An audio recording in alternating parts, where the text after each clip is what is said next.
ಸ್ನೇಹಿತರೆ, ಸಾಧಿಸಬೇಕು ಅನ್ನೋ ಛಲ ನಮ್ಮ ಮನಸ್ಸಿನಲ್ಲಿದ್ರೆ ಎಂತಹ ಬೆಟ್ಟದಂತಹ ಸವಾಲುಗಳೆದುರಾದ್ರೂ ನಾವು ಅಂದುಕೊಂಡಿದ್ದನ್ನ ಸಾಧಿಸಬಹುದು. ಜಾಗತಿಕ ಫುಟ್ಬಾಲ್ ಇತಿಹಾಸದ ಪುಟಗಳನ್ನೊಮ್ಮೆ ತಿರುವಿ ಹಾಕಿದ್ರೆ ಎಡಿಸನ್ ಅರಾಂಟೆಸ್ ಡೊ ನಾಸಿಮೆಂಟೊ ಅನ್ನುವ ಬಡ ಕುಟುಂಬದ ಹುಡುಗ ಮುಂದೆ ವಿಶ್ವ ಫುಟ್ಬಾಲ್ ದಿಗ್ಗಜ ಪಿಲೆಯಾಗಿ ಬೆಳೆದ ಪರಿ ಎಂತವರ ಎದೆಯಲ್ಲೂ ಕಿಚ್ಚು ಹಚ್ಚುವಂತೆ ಮಾಡುತ್ತೆ. ಒಂದು ಜೊತೆ ಶೂ ಖರೀದಿ ಮಾಡೋದಕ್ಕೂ ಹಣ ಇರದಿದ್ದ ಈ ಎಡಿಸನ್ ಫುಟ್ಬಾಲ್ ರಾಜನಾಗಿ ಮೆರೀತಾನೆ. ಹೊಟ್ಟೆ ಹೊರೆಯೋದಕ್ಕೆ ಟೀ ಮಾರ್ತಿದ್ದ ಹುಡುಗ $100 ಬಿಲಿಯನ್ ಸಾಮ್ರಾಜ್ಯವನ್ನೇ ಕಟ್ತಾನೆ. ಸ್ನೇಹಿತರೆ, ಹಾಗಾದ್ರೆ ಒಂದು ಜೊತೆ ಶೂ ಕೊಂಡುಕೊಳ್ಳೋದಕ್ಕೂ ಕಾಸಿಲ್ದೆ ಶೂ ಪಾಲಿಶ್ ಮಾಡ್ತಿದ್ದ ಹುಡುಗ ಮುಂದೆ ಫುಟ್ಬಾಲ್ ಕ್ಷೇತ್ರದಲ್ಲಿ ಗೋಲ್ಡನ್ ಶೋ ಪಡ್ಕೊಳ್ಳೋ ಮಟ್ಟಕ್ಕೆ ಬೆಳೆದ ರೀತಿ ಹೇಗಿತ್ತು ಅನ್ನೋದನ್ನ ಇಂದಿನ ಸಂಚಿಕೆಯಲ್ಲಿ ನೋಡ್ಕೊಂಡು ಬರೋಣ ಬನ್ನಿ.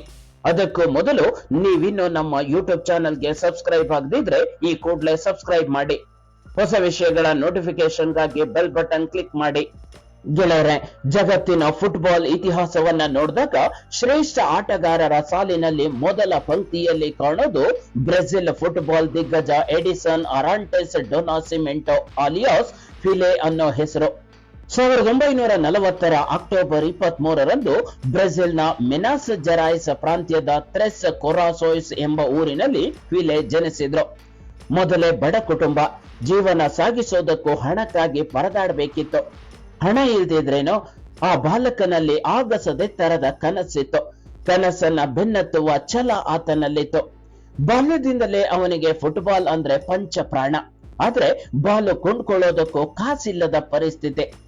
ಕಾಗದ ಮತ್ತು ಬಟ್ಟೆಯನ್ನ ಸೇರಿಸಿಕೊಂಡು ಅದಕ್ಕೊಂದು ಚೆಂಡಿನ ರೂಪ ಕಟ್ಟಿಕೊಂಡು ಮನಸ್ಸಿಗೆ ತೃಪ್ತಿಯಾಗೋವರೆಗೂ ಆಟವಾಡ್ತಿದ್ದ ಆ ಹುಡುಗ ಬಟ್ಟೆಯ ಚೆಂಡಿನೊಂದಿಗೆ ಕಾಲಿಗೆ ಚಕ್ರ ಕಟ್ಟಿಕೊಂಡವನಂತೆ ಓಡಾಡ್ತಿದ್ದ ಆ ಹುಡುಗನನ್ನ ಮೊದಲು ಗಮನಿಸಿದ್ದು ಮಾಜಿ ಫುಟ್ಬಾಲ್ ಆಟಗಾರ ವಾಲ್ಡೆಮಿರ್ ಡೆ ಬ್ರಿಟೋ.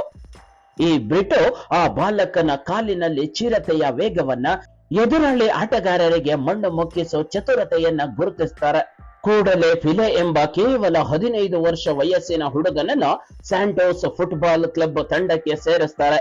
ಅಲ್ಪಾವಧಿಯಲ್ಲೇ ಅತ್ಯದ್ಭುತ ಗೋಲುಗಳನ್ನ ಬಾರಿಸೋ ಮೂಲಕ ಇಡೀ ವಿಶ್ವದ ಗಮನ ಸೆಳೀತಾನೆ ಈ 15 ವರ್ಷದ ಪೋರ. 16ನೇ ವಯಸ್ಸಿನಲ್ಲೇ ಬ್ರೆಜಿಲ್ ರಾಷ್ಟ್ರೀಯ ತಂಡಕ್ಕೆ ಆಯ್ಕೆಯಾದ ಫಿಲೆ ತನ್ನ ಮೊದಲ ಅಂತಾರಾಷ್ಟ್ರೀಯ ಪಂದ್ಯದಲ್ಲೇ ಗೋಲು ಗಳಿಸ್ತಾನೆ.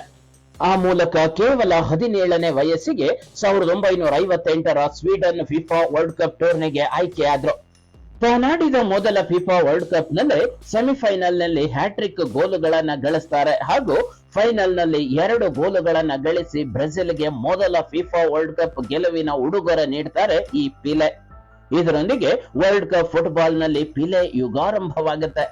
1962ರ ಫಿಫಾ ವರ್ಲ್ಡ್ ಕಪ್ ನಲ್ಲಿ ಗಾಯದ ಸಮಸ್ಯೆ ಎದುರಾದ್ರೂ ಬ್ರೆಜಿಲ್ ತಂಡ ವಿಶ್ವಕಪ್ ಉಳಿಸಿಕೊಳ್ಳೋದ್ರಲ್ಲಿ ಪಿಲೆಯವರ ಪಾತ್ರ ಅಮೋಘವಾಗಿತ್ತು.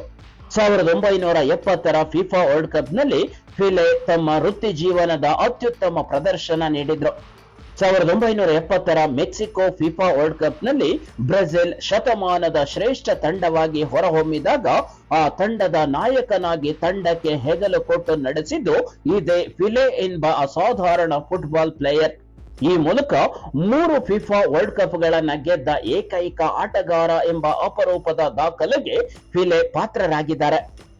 ಎಲ್ಲಾ ಮಾದರಿಯ ಪಂದ್ಯಗಳಿಂದ ಫಿಲೆ 1000ಕ್ಕೂ ಹೆಚ್ಚು ಗೋಲುಗಳನ್ನ ದಾಖಲಿಸಿದ್ದಾರೆ. 1969ರಲ್ಲಿ ಮರಾಕಾನಾ ಸ್ಟೇಡಿಯಂನಲ್ಲಿ 1000 ಗೋಲು ಹೊಡೆದಾಗ ಕ್ರೀಡಾಂಗಣದಲ್ಲಿದ್ದ ಅಷ್ಟೂ ಪ್ರೇಕ್ಷಕರು 15 ನಿಮಿಷಗಳ ಕಾಲ ನಿರಂತರವಾಗಿ ಚಪ್ಪಾಳೆ ಹೊಡೆಯುವ ಮೂಲಕ ಅವರನ್ನ ಅಭಿನಂದಿಸಿದ್ರು ಅಂದ್ರೆ ಅದು ಅವರ ಜನಪ್ರಿಯತೆಗೆ ಸಾಕ್ಷಿಯಾಗಿದೆ. ಇನ್ನು ಫಿಲೆ ತಮ್ಮ ಫುಟ್ಬಾಲ್ ಕೆರಿಯರ್ ನಲ್ಲಿ 1279 ಪಂದ್ಯಗಳಲ್ಲಿ 1281 ಗೋಲುಗಳನ್ನ ಗಳಿಸಿದ್ದಾರೆ.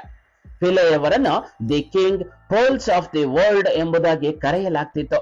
1960-70ರ ದಶಕದಲ್ಲಿ ಫಿಲೆಯವರ ಬ್ರಾಂಡ್ ವ್ಯಾಲ್ಯೂ ಯಾವ ರೀತಿ ಇತ್ತು ಅಂದ್ರೆ, ಅವರು ಬೇರೆ ದೇಶದ ಕ್ಲಬ್ಗೆ ಹೋಗದಂತೆ ತಡೆಯೋದಕ್ಕಾಗಿನೇ ಬ್ರೆಜಿಲ್ ಸರ್ಕಾರ ಅವರನ್ನ 1962ರಲ್ಲಿ ರಫ್ತು ಮಾಡಲಾಗದ ರಾಷ್ಟ್ರೀಯ ಸಂಪತ್ತು ಅಂತ ಘೋಷಣೆ ಮಾಡುತ್ತೆ.